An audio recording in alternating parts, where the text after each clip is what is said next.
Сегодня буду готовить простой меренговый рулет тирамису со сливочно-кофейным кремом и шоколадным ганашом. Попутно также расскажу тонкости технологии приготовления французской меренги, то есть холодным способом, и проблемы, с которыми я столкнулся в процессе приготовления. Для рулета мне понадобится растворимый кофе, молотый кофе, сливочное масло, кукурузный крахмал, кофейный ликер, темный шоколад, ванилин, творожный сыр, коричневый сахар, лимон, сливки, яйца, мелкозернистый сахар и соль. Для взбивания белков я использую любую посуду, кроме пластмассовой, так как со временем она покрывается жировой пленкой и препятствует качественному взбиванию белков. Также для перестраховки, хотя это не обязательно, я протру миску и венчики уксусом, но главное избегать пластмассы.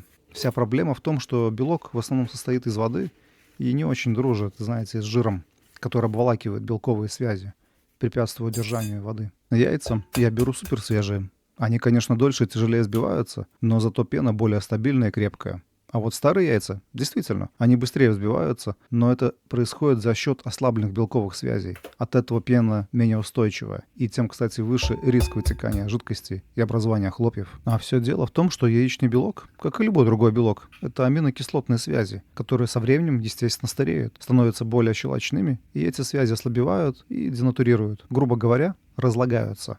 Ничего страшного, если капля желтка попала в белок. Он очень легко достается скорлупкой, и его количество ничтожно мало, чтобы повлиять на взбивание.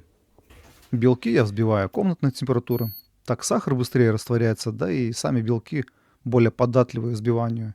Желтки, что остались, можно использовать для крем-брюле или заварного крема. А чтобы не засохли, я обычно немножко их молоком заливаю сверху. Взбивать начинаю на медленной скорости, с щепоткой соли, чисто для вкуса. И взбиваю до легкой пены, чтобы белковые связи чуть раскрылись, и кислоте проще их было бы стабилизировать уже на начальной стадии. Так как яйца супер свежие, то добавлю лимонного сока. Но если использовал бы старые, более щелочные яйца, то однозначно добавил бы уксус. Он в разы кислотнее и лучше стабилизирует и укрепит пену именно из старых яиц. А вот в свежие яйца уксус надо добавлять осторожнее и лучше в конце взбивания, так как пена очень быстро взобьется и станет колом, не успев раствориться сахара.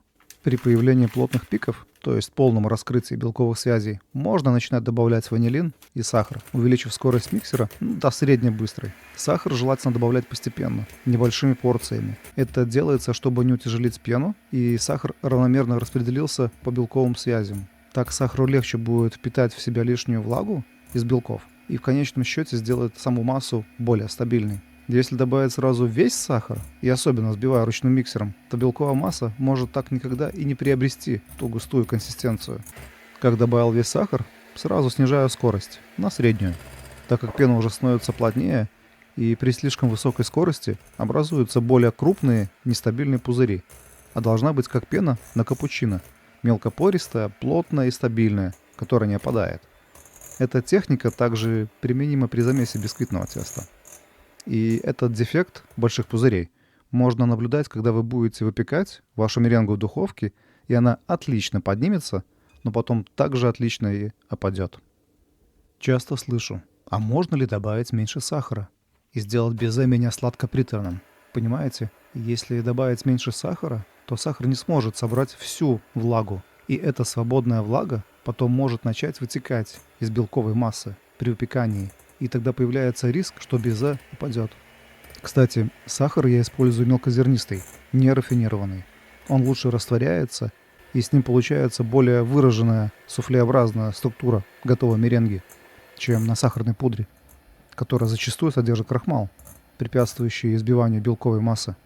Взбивать нужно обязательно до полного растворения сахара. Сейчас, на 16 минуте, сахар практически уже растворился. Обычно в среднем с ручным миксером у меня уходит 15-20 минут.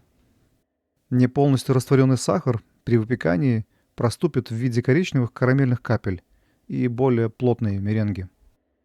Отлично взбитый белок можно определить по количеству многочисленных мелких пиков на венчике.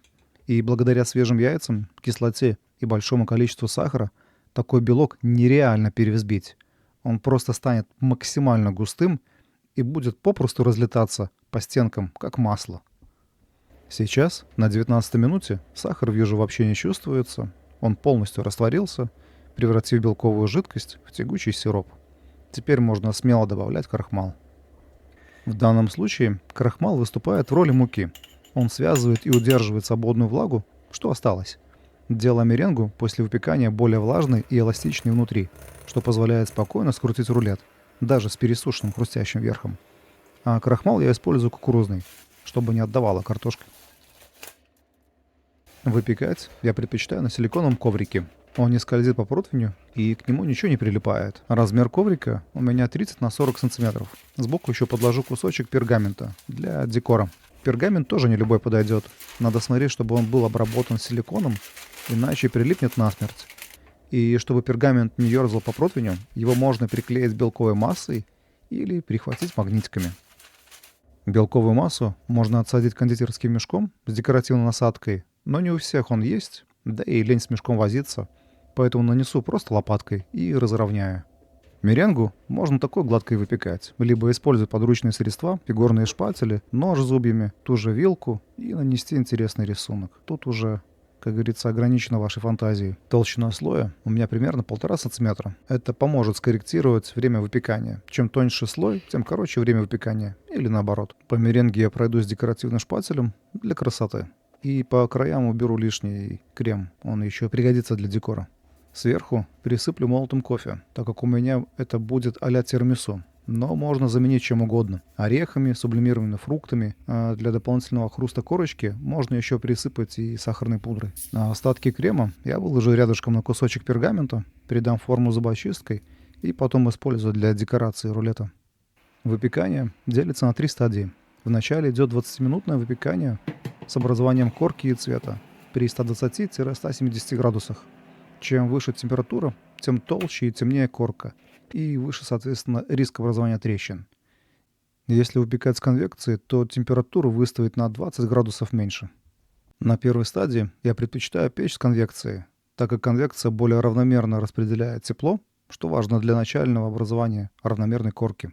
А на второй стадии, уже без конвекции, идет 20-минутное выпекание внутри меренги при 100-120 градусах и дополнительно пастеризация белка. Третью стадию охлаждения в остывающей духовке можно пропустить, так как меренга может пересохнуть и тяжелее будет скрутить ее в рулет. Общее время в духовке колеблется в пределах 30-60 минут, но надо самим понимать свою духовку и реагировать соответствующим образом. В общем, чем короче время выпекания, тем тоньше корка, меньше трещины, и тем нежнее суфле внутри. Но в то же время это приводит к появлению омлетно-яичного вкуса и более быстрому отсыреванию. И если вы предпочитаете меренгу более белоснежного цвета, то не превышайте температуру более 100 градусов на протяжении всего времени выпекания. Конкретно эту меренгу я выпекал 50 минут. Она отлично пропеклась, корочка толстая и хрустящая. Переворачивать я буду на силиконовый коврик, им же потом буду скручивать в рулет. Но бывает, что корочка более тонкая и влажная. Тогда я, конечно, советую пересыпать сверх сахарной пудрой, а то иначе и прилипнет. Снизу тоже есть тоненькая корочка и легкий хруст. Это хорошо. Значит, белок внутри не сырой, пропекся нормально. Пока остывает меренга, я приготовлю ганаш. Для этого я совсем чуть-чуть нагрею сливки, добавлю растворимый кофе. Это может быть любой, даже с ароматизаторами. Если не жалко, можно заварить даже с кофейными бобами. Только не забыть процедить. Теперь добавлю самый обыкновенный темный шоколад. Вначале он распадется на хлопья, но по мере плавления станет однородным. А в самом конце уже холодное сливочное масло. И оставлю полностью остыть. Для крема тирамису мне понадобятся сливки прямо из холодильника. Так меньше риск их перевзбить. И мелкозернистый темно-коричневый сахар. Взбивать буду до мягких пиков. Иначе потом в холоде крем станет еще тверже и появится зернистость и маслянистый привкус. Далее добавлю творожный сыр или маскарпоне. Если маскарпоне, то хорошо еще щепотку соли или лимонкой подкислить. Я еще ванили или ванилина, что есть в наличии, для вкуса добавляю. Ликер добавляю небольшими порциями, так как в алкоголе есть вода, и она не очень дружит с жиром, и крем может расслоиться. Риск расслоения тем выше, чем выше температура и жирность крема. Но если вдруг такое произошло, я обычно нагреваю массу до растворения жиров и оставляю в холодильнике до полного охлаждения, а потом спокойно взбиваю. Так случилось, что мне пришлось срочно отлучиться, и мое безе простояло в остывающей духовке 4 часа. И из-за этого оно еще больше высохло и края стали более ломкими. Но в этом нет ничего страшного, так как благодаря шоколадному ганашу эти хрупкие кусочки отлично приклеятся и не отвалятся. Ганаш, кстати, я использую не только для вкуса и красоты. Он еще довольно жирный и изолирует верхний слой рулета от чересчур влажного крема. Это позволяет оставаться рулету хрустящим снаружи и нежным внутри, даже на 4-й день. Толсто мазать я не буду, и небольшую часть ганаша оставлю на декор. Кстати, для фруктового меренгового рулета для изоляции от влаги можно использовать либо белый шоколад, или даже просто промазать растопленным сливочным маслом. Крем также нанесу тонким слоем и часть оставлю, чтобы смазать неровные торцы рулета. Особой техники скручивания нету, только что коврик помогает скрутить более ровно и аккуратно. У меня рулет с глубокими трещинами, опять-таки это из-за пересушки, но благодаря ганашу он не разваливается. Перенесу рулет на удобную тарелку, замажу неровные торцы остатками крема и парочку раскрошенных безешек использую для присыпки торцов крошкой. Ганаш, что остался, я использую для приклеивания маленьких меренг. Можно, конечно, для этих целей использовать крем, только надо учитывать, что он влажный, или заменить его кремом на основе масла. Кофейные зернышки я тоже приклею на ганаш и в конце пересыплю смесью какао и растворимого кофе. Это придаст такой вкус моки. Меренговый рулет считается десертом одного дня, поэтому 2 часов для стабилизации крема в холодильнике будет достаточно. Но рулет по этому рецепту сохранит хрустящую корочку более длительное время. К примеру, это видео рулета на 2 сутки, и видно, что он остался таким же хрустящим снаружи. Режется он тяжелее, так как корка не размякла. Подтеков и влаги нет, значит крем правильной жирности и консистенции. Снизу тоже не раскис, не расплющивается под давлением ножа, даже несмотря на большие трещины.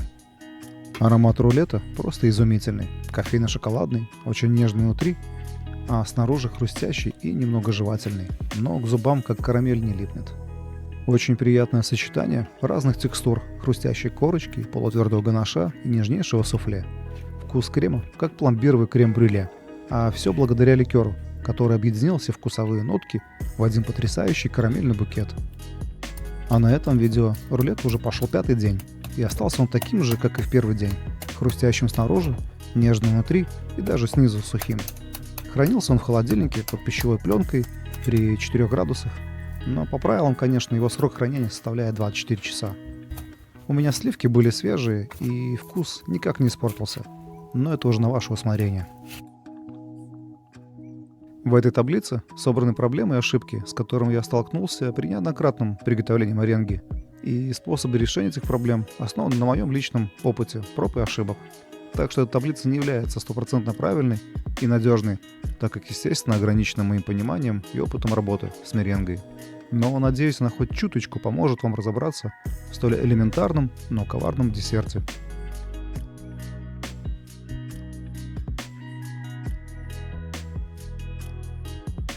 На этом все. Спасибо, кто досмотрел до конца. Ставим лайки, подписываемся. И помните, вся соль в деталях.